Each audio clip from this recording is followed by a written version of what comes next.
Hello students, আজি ইলেক্ট্ৰোকেমিষ্ট্ৰিৰ ইলেক্ট্ৰোকেমিকেল cell টপিকটো start কৰি আছো। এতিয়া ইলেক্ট্ৰোকেমিকেল সেল মানে কি বুজা আছে সোৱা ইলেক্ট্ৰোকেমিকেল সেল মানে যেটো ডিভাইসত কেমিকেল এনাৰ্জি খিনি ইলেক্ট্ৰিকেল এনাৰ্জিলে কনভাৰ্ট হ'ব পাৰে। কেমিকেল এনাৰ্জি খিনি কি হ'ব পাৰে ইলেক্ট্ৰিকেল এনাৰ্জিলে কনভাৰ্ট হ'ব পাৰে। তে হে কেমিকেল এনাৰ্জি খিনি আমি ক'ত পাম ৰেডক্স ৰিঅ্যাকশন হৈ পেলাই যিখিনি কেমিকেল এনাৰ্জি প্ৰডিউস হ'ব সেইখিনি আমি ইলেক্ট্ৰিকেল এনাৰ্জিলে কনভাৰ্ট কৰিব পৰা যেটো ডিভাইস থাকিব সেই ডিভাইসটোকে আমি ইলেক্ট্ৰোকেমিকেল সেল বুলি ক'ব পাৰো যাক আমি গ্যালভানিক সেল বুলিও ক'ব পাৰো বা ভল্টিক সেল বুলিও ক'ব পাৰো এতিয়া সেই ইলেক্ট্ৰোকেমিকেল সেলটোত আমাৰ কেনে ধৰণৰ হি কনভাৰ্ট হৈ আছে সেইখিনি ওয়াৰ্কিং প্ৰসেস খিনিও আমি জানিব লাগিব তো কেনে ধৰণে তাৰ ভিতৰত প্ৰসেসটো হৈ আছে এতিয়া তাৰ এটা এক্সাম্পলছ হিচাপে ইলেক্ট্ৰোকেমিকেল সেলছ আমি ধৰা যেটো আমাৰ 1.5 ভোল্টৰ যেটো ব্যাটাৰী হেতু ব্যাটাৰী এটা তো ইয়াৰ এক্সাম্পলছ হ'ব পাৰে কাৰণ হি তাৰ ভিতৰৰ কেমিকেল এনাৰ্জি খিনি দ্বাৰা কি হৈছে হি ইলেক্ট্ৰিচিটি প্ৰডিউস কৰি পেলাই যেখিনি আমাৰ ইউজত হেল্প কৰি আছে তে ধৰা ক্লকটো চলি আছে ঘড়ীটো চলি আছে তে হে ঘড়ীটো চলি থাকোতে তাত কেমিকেল এনাৰ্জি খিনি ইলেক্ট্ৰিচিটিলে কনভাৰ্ট হৈ আছে আৰু তাৰ ফলত ঘড়ীটো চলি আছে এতিয়া হে তেনেকুৱা ধৰণৰ সেলছ বিলাকে হৈছে ইলেক্ট্ৰোকেমিকেল সেল তেনেকৈ ইনভাৰ্টাৰ বেটাৰিজ বিলাকো হ'ব পাৰে ইনভাৰ্টাৰ বেটাৰিজ বিলাক কিন্তু দুটা মডত থাকে যেতিয়া ইলেক্ট্ৰিচিটি থাকে তেতিয়া হেজে ইলেক্ট্ৰোলাইটিক সেল হিচাপে থাকে কিন্তু যেতিয়া ইলেক্ট্ৰিচিটি নাথাকে মানে কাৰেন্ট নাথাকে তেতিয়া হি কিন্তু এজ এ ইলেক্ট্ৰোকেমিকেল সেল হিচাপে ওয়াৰ্ক কৰি থাকে তেতিয়া কেমিকেল এনাৰ্জি খিনি ইলেক্ট্ৰিচিটিলে ইলেক্ট্ৰিকেল এনাৰ্জিলে কনভাৰ্ট কৰি থাকে আৰু তাৰ ফলত আমি কাৰেন্ট পাই থাকো ইনভাৰ্টাৰ বেটাৰি বিলাকত এটা সেই কাৰণ আমি ইলেক্ট্ৰোকেমিকেল সেলটোক আমি ডেফিনেশন হিচাপে কি লিখিব পাৰো a device used to convert the chemical energy produced in a redox reaction into electrical energy is called electrochemical cell students এতিয়া electrochemical cell or working process to কেনেকুৱা ধৰণে হৈ আছে হেতু আমি চাবলৈ গৈ আছো এতিয়া ইয়াত কি কৰা হয় ইয়াৰ কাৰণে দুটা এনে ধৰণে সেল লৈ লোৱা হয় আৰু এই সেল কিটাত কি কৰা আছে দুটা বিকাৰ মানে এই দুটা বিকাৰত আমি জিংক সালফেট 1 মোলাৰ তেনেকৈ কপাৰ সালফেট আমি 1 মোলাৰ লৈ লৈছো আৰু তাতে আমি এডাল জিংক সালফেটত জিংক ৰড আৰু কপাৰ সালফেটত কপাৰ ৰড আমি ডুবাই দিছো তে ইয়াৰ পিছত কি কৰা আছে এটা ওয়্যাৰ কানেক্ট কৰা আছে তাত ভল্টমিটাৰ মিটাৰ লগাই দিয়া আছে এতিয়া ইয়াৰ প্ৰসেসটোত কি হৈ থাকিব প্ৰথমে জিংক সালফেট এটাৰ যত জিংক ডুবাই ৰাখা হৈছে তে হে জিংকৰ কি হ'ব জিংকে নিজৰ ইলেক্ট্ৰনছটো লছ কৰিব জিংক 2+ হিচাপে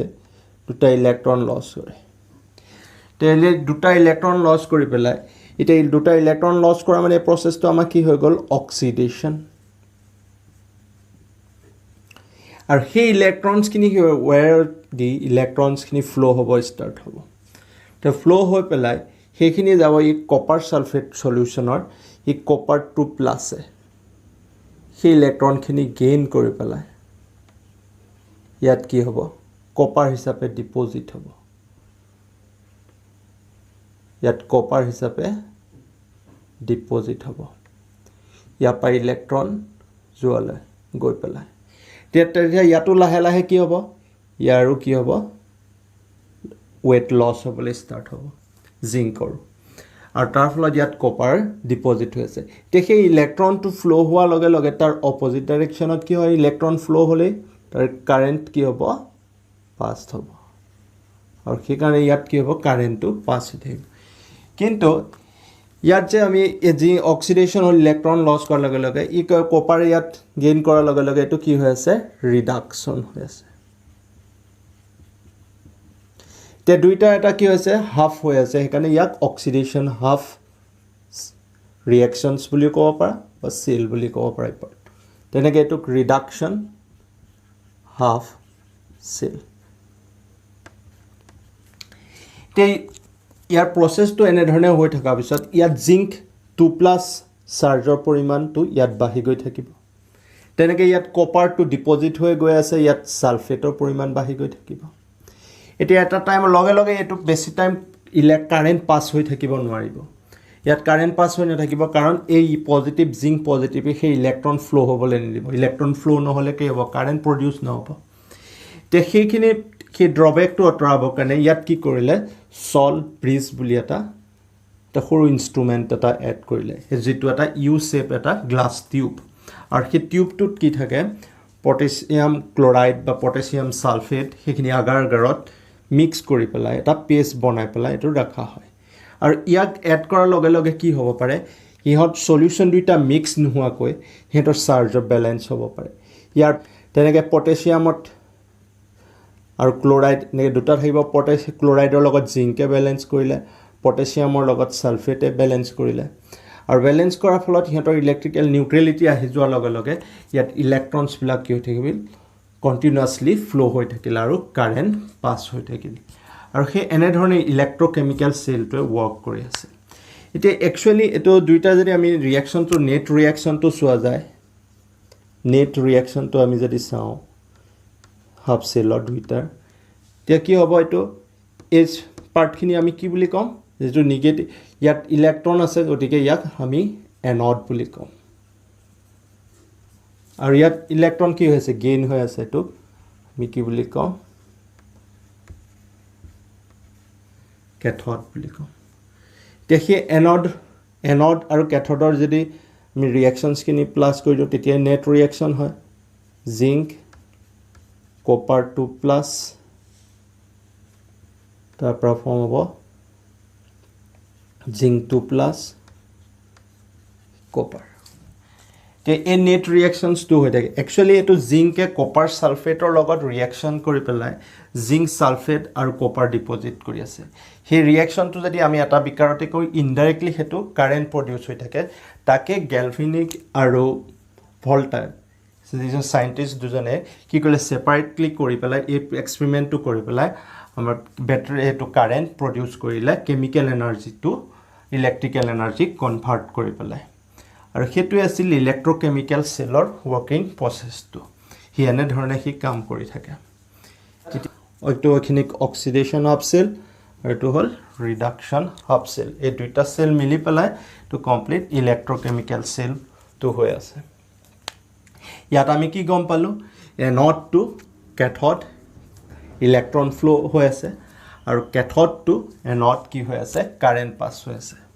এতিয়া কেথড টু এনড আমাৰ কি হ'ব কাৰেন্ট পাস হৈ থাকিব কেথড টু এনড আমাৰ কি হৈ থাকিব এনড কাৰেন্ট ফ্লো হৈ থাকিব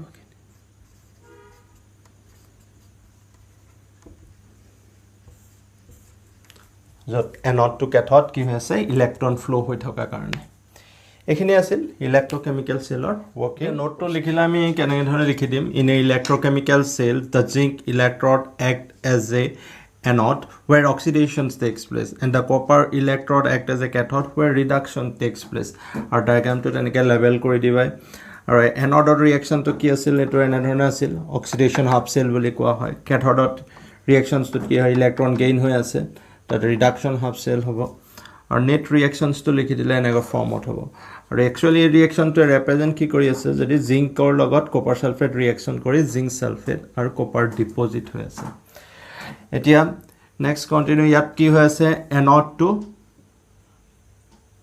কেথড কি হৈ আছে ইলেক্ট্ৰন ফ্লো হৈ আছে আৰু এতিয়া কেথড টু এনড কি হ'ব কাৰেন্ট পাস হ'ব তে নোটটো কন্টিনিউ কৰিলে thus electrons flow from anode to cathode and a current flow from cathode to anode মানে copper rod to zinc rod current pass হৈ থাকিব এতিয়া হিখিনি আছিল ইলেক্ট্ৰকেমিক্যাল সেলৰ যিখিনি ওয়াৰ্কিং প্ৰসেস খিনি এতিয়া নেক্সট এই সেলটোক আমি এটা সিম্পল সিম্বলত আমি ৰিপ্ৰেজেন্ট কৰিব কাৰণে হেতু সেল নোটেশনছ বুলি কোৱা আছে